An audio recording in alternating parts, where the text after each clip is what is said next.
Hi, welcome. Enjoy the content, subscribe, and turn on notifications. David arrived home rubbing his eyes with his jacket slung over his shoulder. The day had been intense, with tense meetings, tight deadlines, and impatient traffic. The routine was slowly crushing him, but there was a silent comfort in the certainty of returning to his home. The smell of fresh food escaped from the kitchen and filled the space like a hug. Claire was there, stirring something in the pot with the apron she always wears. It was a common scene between the two of them. Familiar. Almost automatic. He smiled when he saw her there, and even though she didn't return the same bright look in her eyes, he found it natural. She seemed exhausted.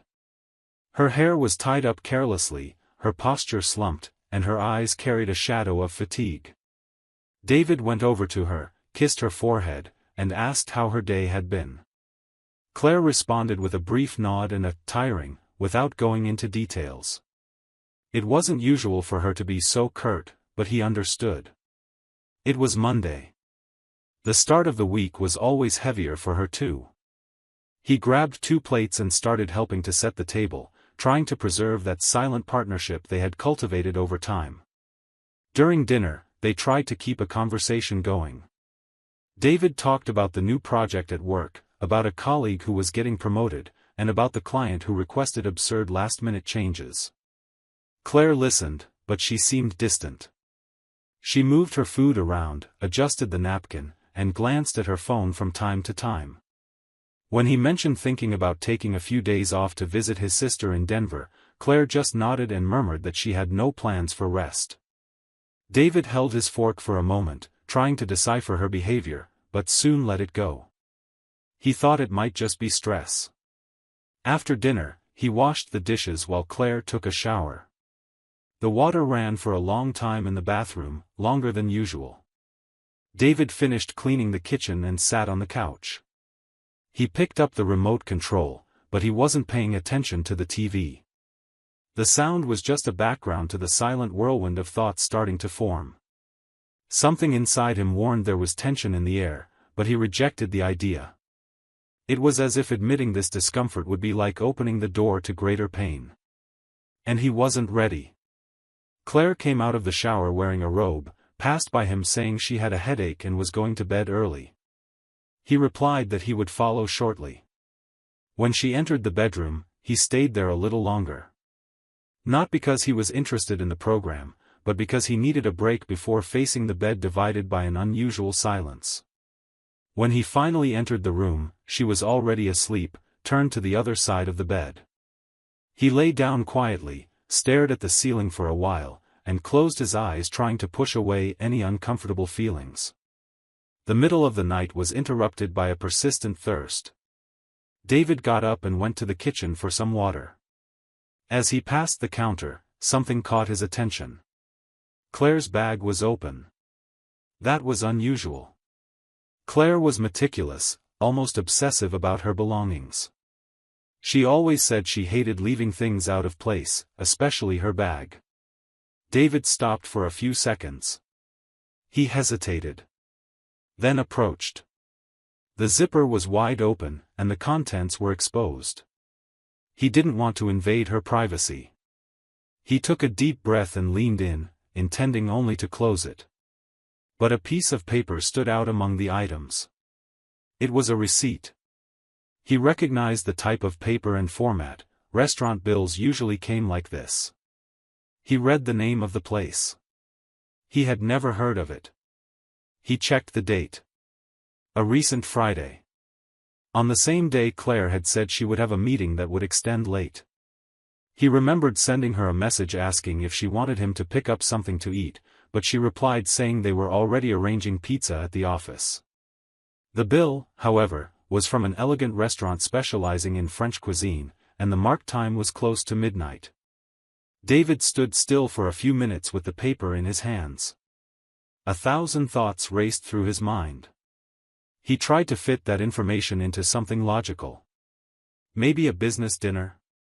Maybe someone from the company had invited everyone to celebrate something? But he knew Claire's company well. It was a small startup, without the budget for expensive dinners. Besides, she never mentioned anything. And Claire didn't hide things. Or at least he believed she didn't. He returned to the bedroom with the glass of water and the receipt in his pocket. He didn't want to wake her. And he wouldn't know what to say. He lay down next to her and remained silent. He looked at the ceiling again. But this time, there was a different weight on his chest. Something invisible, but present. Doubt began settling in layers. First, as a whisper. Then, as a forming certainty. David couldn't sleep, even though his body was exhausted. What once was a peaceful routine was beginning to turn into a gray area of distrust. The minutes dragged on. He looked at Claire sleeping with her back to him and wondered how many things he had failed to notice. If that receipt was just the beginning or just an insignificant slip. He searched for arguments within himself. He tried to remember any conversation, any comment that could justify it. But all that came was silence, distance, and the memory of that unfamiliar restaurant. He closed his eyes and squeezed the paper in his pocket, as if trying to extract an answer from it. Claire stirred, turned to the other side, her back to him again. And David felt that something between them had also turned.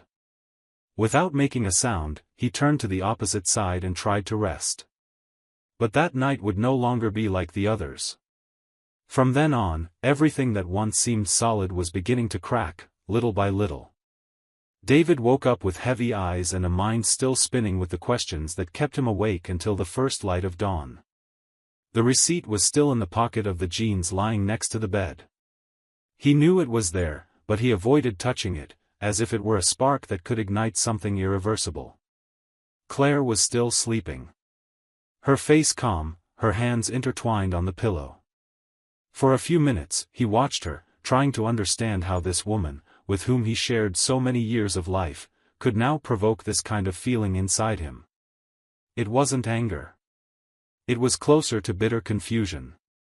On the way to work, David stared at the traffic without listening to the radio and without paying attention to the honking. His mind was elsewhere. He reviewed recent moments. He began piecing together forgotten fragments. Nights when Claire came home late and said the meeting had extended beyond what was expected, occasions when her phone rang and she didn't answer claiming it was work stuff, rushed messages that she deleted after reading. There had always been explanations. Always naturally given. But now, all of this seemed too aligned, like loose pieces that, once connected, formed an uncomfortable picture. During the coffee break, he sat alone in the company cafeteria. His colleagues were talking about soccer, new series, and promotions. He barely heard them. He picked up his phone and opened the restaurant's website. He saw photos of the ambience, the menu, the prices. It was a romantic, private place, with a fixed menu for two. The main dish from that night on the receipt included a wine that Claire had never shown interest in. And if it was a business dinner, why hide it? Why not mention it? It was too strange. In the afternoon, when he sent her a message asking if she'd like to have dinner together that night, Claire quickly replied saying she was exhausted and just wanted to rest. He didn't insist. The response came almost pre-written, as if it were ready on the tip of her fingers. He decided not to mention the receipt yet. He wanted to observe more. Understand if it was an isolated episode or the reflection of something bigger, deeper. He set aside certainties and began looking at the following days with the eyes of someone searching for something that eluded him. Gradually, he started noticing other signs. Claire, who used to leave her phone on the living room table while watching movies or chatting, now kept it close, even during her shower. The ringtone was always on silent, and notifications disappeared from the screen. One random morning, while she was getting ready in the bedroom, David passed through the living room and saw the phone vibrate. The name on the screen was Julia Office, but Claire's expression when she picked up the device was too quick for someone dealing with just a professional matter. She moved away, answered in a low voice, and then returned smiling with the same tired look as always. Another detail that caught his attention was the way she dressed lately. Claire had always been vain, but now she seemed to pay more attention to clothes she hadn't touched in ages. Perfumes stored for months were being used again. Lipsticks she said she saved for special occasions started appearing on ordinary workdays. The first time, David didn't think much about it. The second time, he started connecting the dots. And the third time, he realized Claire was going out more frequently than usual, claiming events, meetings, and informal dinners at the company. But there were no records of these on the company's social media, nor mentions from the few coworkers he knew. One night, when she left saying she had a meeting with investors, David offered to take her. She refused, saying she already had a ride with a coworker. He said goodbye with a kiss on her forehead, pretending everything was normal. He waited for her to leave, counted to 60, and called the coworker's phone. It rang, and went straight to voicemail. The name was familiar, but trust was crumbling. It was like watching a play where all the characters were hiding something. That night, David didn't sleep. He stayed awake staring at the ceiling, wondering how long he had been deceived, if he even was. It was then that he decided to open the tracking app they used to share locations for practical purposes, like during trips or when one of them was running late. When he tried to locate Claire, he saw the message, "Location disabled." It was the first time. He felt a tightening in his stomach. He tried refreshing, exited the app, reopened it. Nothing. Like someone tripping in their own home in the dark, David felt lost. That action was intentional. Deliberate. Someone disables this when they don't want to be found. It was impossible to justify it as distraction or a technical error. It was a choice. He put his phone in his pocket, looked around the room, and felt as if the house he lived in was becoming a strange place. It was the same ceiling, the same furniture, the same familiar smell. But there was something invisible moving through those rooms. Something that broke trust in small gestures, in actions that once went unnoticed. David got up from the bed, went to the living room, sat on the couch, and stayed there for hours. The clock ticked slowly. The silence of the house only amplified the feeling of being alone with thoughts that wouldn't stop multiplying. He began questioning himself. Not about her, but about himself. About how blind he had been, or perhaps just too distracted. He thought he knew Claire. That the differences in daily life were normal, that the distance came from routine, exhaustion, adult life. But there, with a pounding head and a dry throat, he realized that the love he had poured over the years might have been unraveling without him even noticing. The trust, until then intact, was now cracked from within. The next morning, he woke up before her. He prepared coffee and left the cup on the counter. He didn't say anything, nor did he ask questions. He observed her while she got ready, chatted naturally, and drank the coffee as if everything was fine. David noticed the act. And now, more than ever, he needed to find a way to understand what was happening without rushing. It was clear that words were no longer enough. It was time to seek answers that her eyes didn't reveal. And the path he chose to follow next would be definitive. David spent the following days with an uncomfortable silence inside his chest. The kind of silence that hurts more than shouts. He didn't say anything, but every move Claire made was registered attentively. She talked about her day, he listened. She mentioned meetings, he memorized the times. There was a distance between them, but not explicitly. It was a kind of pretense disguised as routine. But now, with sharp eyes, David saw the slips. Small failures in her narrative, simple contradictions that once went unnoticed, now formed a trail hard to ignore. One of the most glaring details emerged during a casual conversation when Claire mentioned lunch with a coworker from the company. It was someone he knew, and they had even met at a company party the previous year. David, calmly, sent a message to the coworker later, using some excuse to start a conversation. And during the exchange, he casually commented about the lunch they supposedly had. The reply came quickly, "What lunch?" David froze for a moment. There was no anger. Just a certainty that grew stronger each day. With her phone location disabled, he realized he needed to take another route. He decided to install a tracker on Claire's car. It was small, discreet, and anyone without training would overlook it. He did this one morning when she hurried out for a meeting.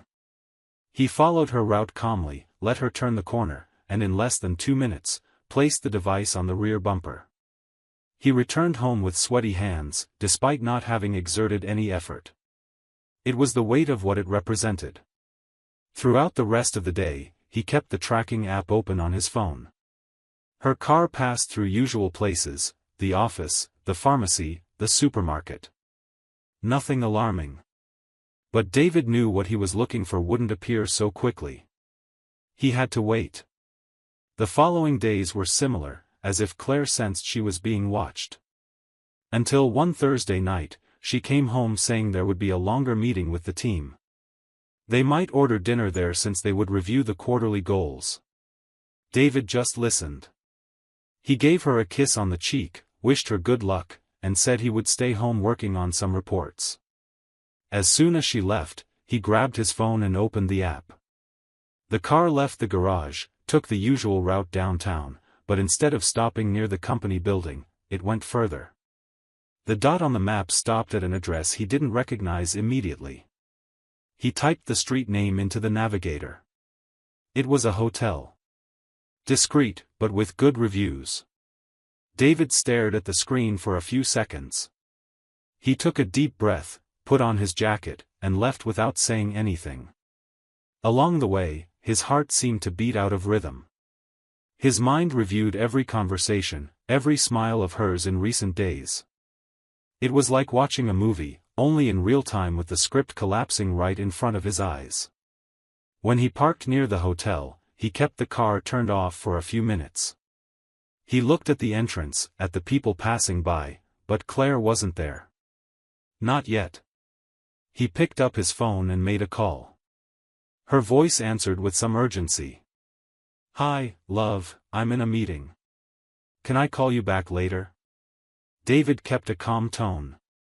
He said he was passing by her building, that he decided to surprise her with flowers and chocolates, and that he had incredible news. Claire hesitated for a second, as if calculating her response. She said the meeting was far from over and it would be better for him to go home. He then replied, slowly, that he didn't mind waiting. Silence. Long enough to reveal more than any words. She said she needed to hang up and promised to call back in a few minutes. David remained seated, watching the hotel entrance. Exactly 4 minutes later, he saw the door open. Claire came out in a hurry, adjusting her bag on her shoulder, with an alert expression. She looked from side to side like someone afraid of being seen. When she finally saw him leaning against the car, arms crossed, she stopped in her tracks. Eyes wide, an indecipherable expression. Behind her, a man appeared. He wore formal clothes, held the car keys, and upon noticing the tension on Claire's face, also stopped. He looked at David and then at her. Before he could say anything, Claire turned abruptly and took a few quick steps toward her husband. She tried to mumble some explanation, but the words got stuck. David didn't react aggressively. He just stared at both of them. The silence between them was cutting. Claire opened her mouth, but David raised his hand, indicating she didn't need to say anything. His eyes said everything she needed to understand. She tried to touch his arm. He pulled back. He said simply that he now knew where she spent her meeting nights. He turned, got into the car, and drove away. The man, still standing on the sidewalk, watched all this with an evident expression of discomfort. David didn't care about him. He was just another piece in a larger scenario. What truly hurt was looking at Claire and realizing that face had lied without trembling, that those hands which once calmed him now hid secrets. David left the hotel without rushing. While driving through the still lightly trafficked streets, he felt something inside him had broken, but at the same time, something else was beginning to awaken. He didn't know what it was yet, but that night had turned everything upside down. Claire's face, the shock in her eyes, the presence of another man, all of it mixed pain, anger, and a strange sense of liberation. The phone kept ringing non-stop. It was her. Messages, calls, voice notes arriving one after another. David saw her name lighting up on the screen, but he didn't respond. There was nothing left to hear. What needed to be said was already in the subtext of that hotel room. He drove straight to a simple but clean hotel where he had stayed for work years ago. He requested a room, locked the door, and dropped his phone on the table. He took a long shower and collapsed onto the bed. For the first time in days, he didn't have to pretend. He slept poorly, waking up from time to time, remembering the scene from the previous night as if it were an open wound being prodded every hour. But amidst the pain, something new began to emerge. An old thought, almost forgotten. A dream. At dawn, David left the room and went straight home. He didn't know if Claire would be there or if she had gone to work, but when he entered, he saw her sitting on the living room floor, her face swollen from crying. She wore the same clothes from the previous night. When she saw him, she jumped up impulsively, went to him, and held his hands as if trying to prevent everything from collapsing completely. "Forgive me, please. I got lost.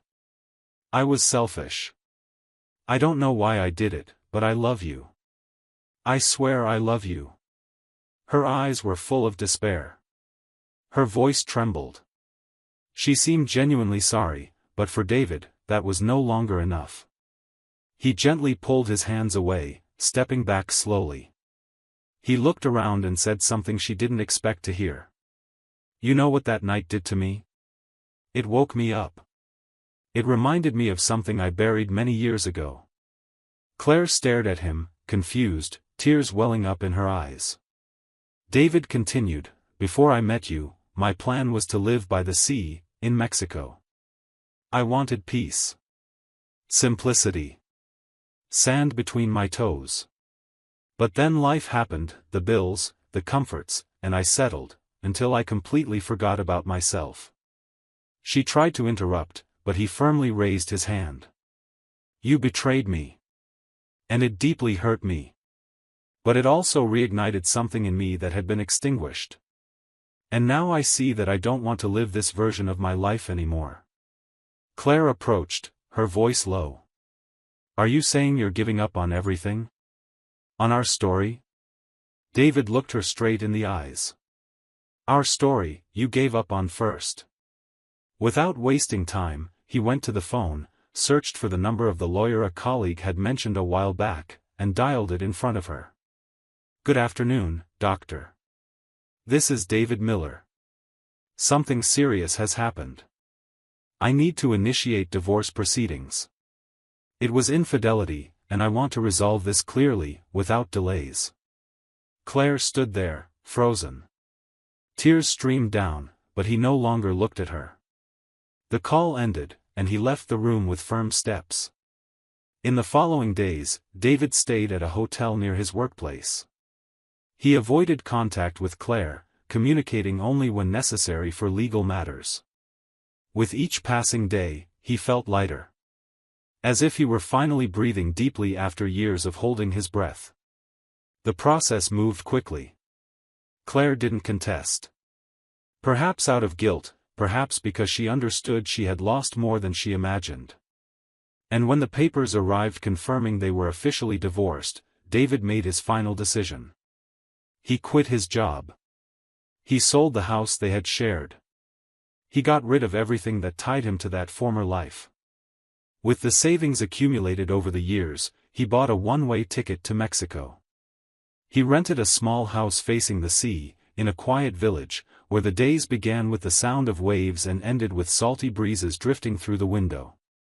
Claire kept sending messages. Some filled with longing, others filled with regret. She said she was in therapy, that she still loved him, that she wanted to rebuild everything. But he, now far away, simply saw the texts coming in and left them there, unanswered. He was in another place. Mentally, physically, and emotionally. At peace. Over time, the messages stopped. She gave up. Because she understood there was no turning back. The man she once knew was in the past. The David who now walked barefoot on the sand was a whole man, who rediscovered freedom. Who traded a comfortable life for a true one. And understood that sometimes, pain is the only possible path to awakening who we really are. Thank you for watching the video. If you enjoyed it, don't forget to subscribe to the channel and turn on notifications so you won't miss any updates. See you next time.